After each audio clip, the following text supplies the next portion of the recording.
Você não vai superar as suas batalhas atuais com a força do seu próprio braço. Você não vai se libertar desse vício se não se voltar para Deus. Na verdade, você pode ficar ainda mais preso aos problemas se tentar resolver tudo sozinho. Mas quando você deixar o Espírito Santo te guiar e te ajudar, ele te pegará pela mão, nivelará as montanhas diante de você e te dará um testemunho do poder de Deus. O fracasso em nossas vidas geralmente é o resultado de tentarmos resolver as coisas sozinhos.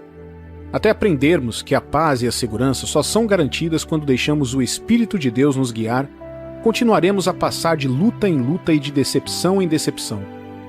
Meu amigo e minha amiga, você já pensou nas intenções de Deus para a sua vida? O que um pai deseja para o seu filho? Todos os pais desejam ver os seus filhos crescerem e se tornarem personalidades excelentes, ainda maiores do que eles próprios na sociedade. Todos os pais ficam orgulhosos a cada dia que veem seus filhos alcançando novos marcos e progredindo em seus diversos campos de atuação.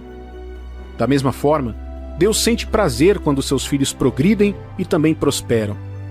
O Salmo 35, versículo 27 diz: Cantem de júbilo e se alegrem os que têm prazer na minha retidão, e digam sempre: glorificado seja o Senhor, que se compraz na prosperidade do seu servo. Em outra tradução da Bíblia diz assim: Porém, que gritem de alegria os que desejam que eu seja declarado inocente, que eles digam sempre: como é grande o Senhor, ele está contente porque tudo vai bem com o seu filho. Deus se alegra com o seu bem-estar. Ele gosta de ajudar você. Talvez você esteja atormentado com perguntas como: se Deus me ajuda, então por que ele não me ajudou da última vez, mas em vez disso deixou as coisas acabarem em dor? Se Deus me ajuda, por que ainda estou enfrentando dificuldades? Se ele realmente ama ajudar seus filhos, então não sou filho dele, pois não vi ajuda alguma. Seja qual for a sua questão, é compreensível que as nossas mentes estejam sobrecarregadas de dúvidas, decepções e desespero por causa dos desafios da vida. O grande profeta Jeremias, que tinha um relacionamento próximo com Deus, também passou por momentos assim em sua vida, como está escrito em Jeremias capítulo 14, versículos 8 e 9. Ó esperança de Israel e redentor seu no tempo da angústia, porque serias como estrangeiro na terra e como viandante que se desvia para passar a noite. Porque serias como homem surpreendido, como valente, que não pode salvar. Mas tu, ó Senhor, estás em nosso meio, e somos chamados pelo teu nome. Não nos desampares. Jeremias também lidou com o desespero e a lamentação por um tempo. Essas coisas o fizeram pensar muitas coisas sobre Deus, até que o Senhor falou com ele e disse para não pensar ou falar daquela maneira, mas sim crer, pensar e dizer o que era certo sobre sua fé em Deus. Veja Jeremias capítulo 15, versículos 17 ao 19. Não tenho gasto o meu tempo rindo e gozando a vida junto com outras pessoas. Por causa do trabalho pesado que me deste, fiquei sozinho e muito indignado. Por que continuo a sofrer? Por que as minhas feridas doem sem parar? Por que elas não saram? Será que não posso confiar em ti? Será que és como um riacho que seca no verão? O Senhor respondeu: se você voltar, eu o receberei de volta, e você será meu servo de novo. Se você disser as coisas que se aproveitem e não palavras inúteis, você será de novo meu profeta. O povo voltará para você, mas você não deve voltar para eles. O profeta estava abrindo seu coração e derramando suas angústias e decepções diante de Deus. Porém, além de tudo o que ele estava dizendo, o Senhor, que conhece todas as coisas e sabe o que realmente precisamos, falou com ele para afastar de si esses pensamentos e palavras inúteis. Você sabe por que Deus disse a Jeremias para se arrepender de tais coisas e confiar nele? Porque somos mais influenciados por tudo aquilo que abrimos nossa vida para receber. Se você se abrir para decepções, desespero, medo, vergonha ou raiva de Deus, tudo isso criará raízes e logo te colocarão contra Deus. Esse se colocar contra Deus não me refiro a uma renúncia direta da fé, mas a uma perda de confiança onde dependemos de tudo, exceto de Deus. É assim que caímos na autodependência. Muitas pessoas pararam de ir à igreja, pararam de orar sobre as coisas e simplesmente decidiram fazer tudo sozinhas.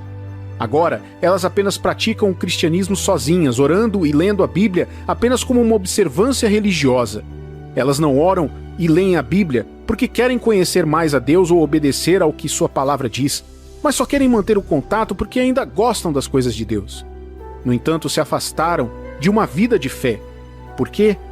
Porque essas pessoas sentem que Deus não é confiável, que Deus falhou quando elas mais precisavam dele, que Deus é muito lento ou que Deus interfere em seus planos.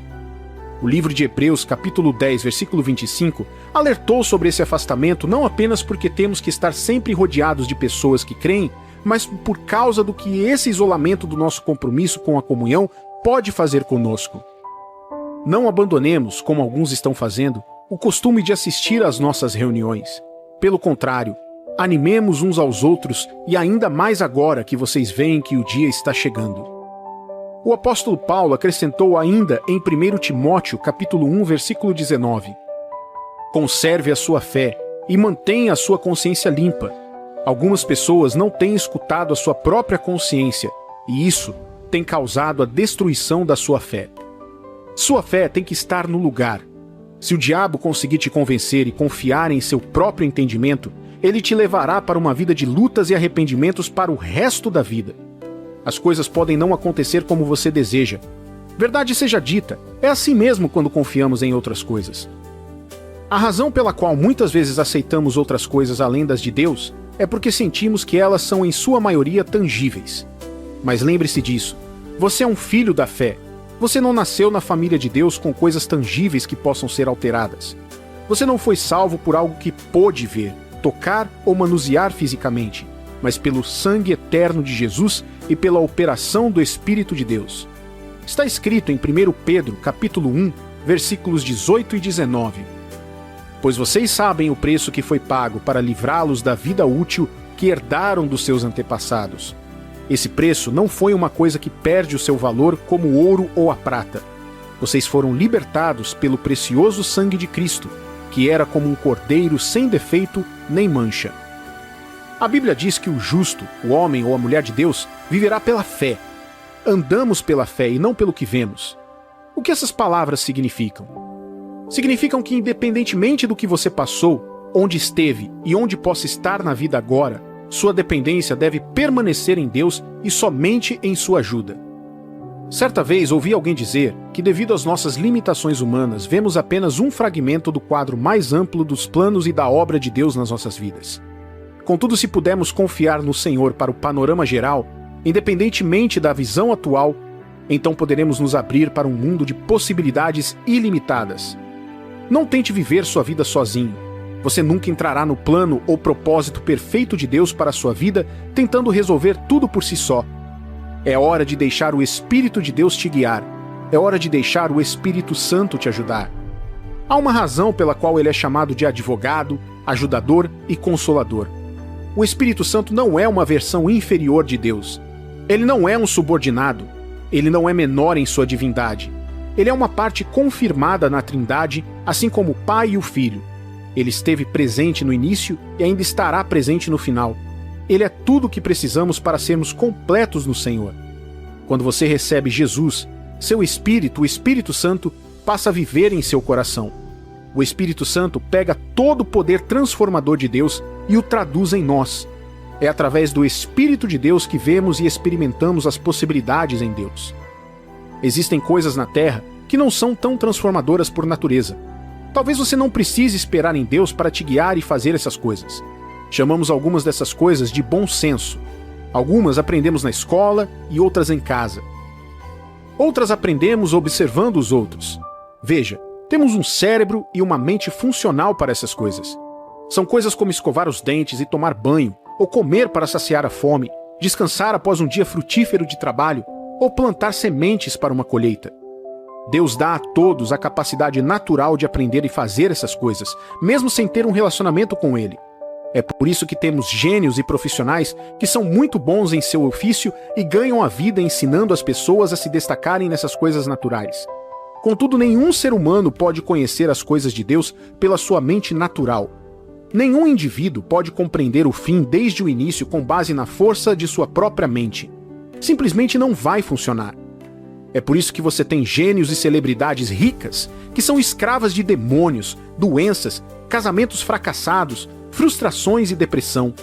Existem médicos e conselheiros que passaram a vida educando e ajudando as pessoas a aprenderem a lidar com essas coisas, que também são vítimas dos mesmos sofrimentos. Estas não são coisas que a mente natural possa descobrir. Porém, quando deixamos o Espírito de Deus nos guiar e nos ajudar, a vida ganha um novo olhar.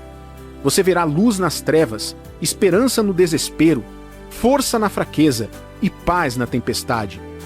Deus disse em Zacarias capítulo 4, versículos 6 ao 8. Depois disso, o anjo mandou que eu entregasse a Zorobabel a seguinte mensagem de Deus, o Senhor. Não será por meio de um poderoso exército, nem pela sua própria força que você fará o que tem de fazer, mas pelo poder do meu Espírito. Sou eu, o Senhor Todo-Poderoso, quem está falando. Diante de Zorobabel, altas montanhas vão virar campos planos. Ele vai trazer a pedra mais importante do templo, e o povo vai gritar: que beleza! Que beleza! O Senhor falou comigo mais uma vez. Ele disse: Zorobabel pôs o alicerce deste templo, e ele mesmo vai terminar a construção. Quando isso acontecer, o povo saberá que eu, o Senhor Todo-Poderoso, enviei você para falar a eles. Você não vai superar as suas batalhas atuais com a força do seu próprio braço. Você não vai se libertar desse vício se não se voltar para Deus. Na verdade, você pode ficar ainda mais preso aos problemas se tentar resolver tudo sozinho.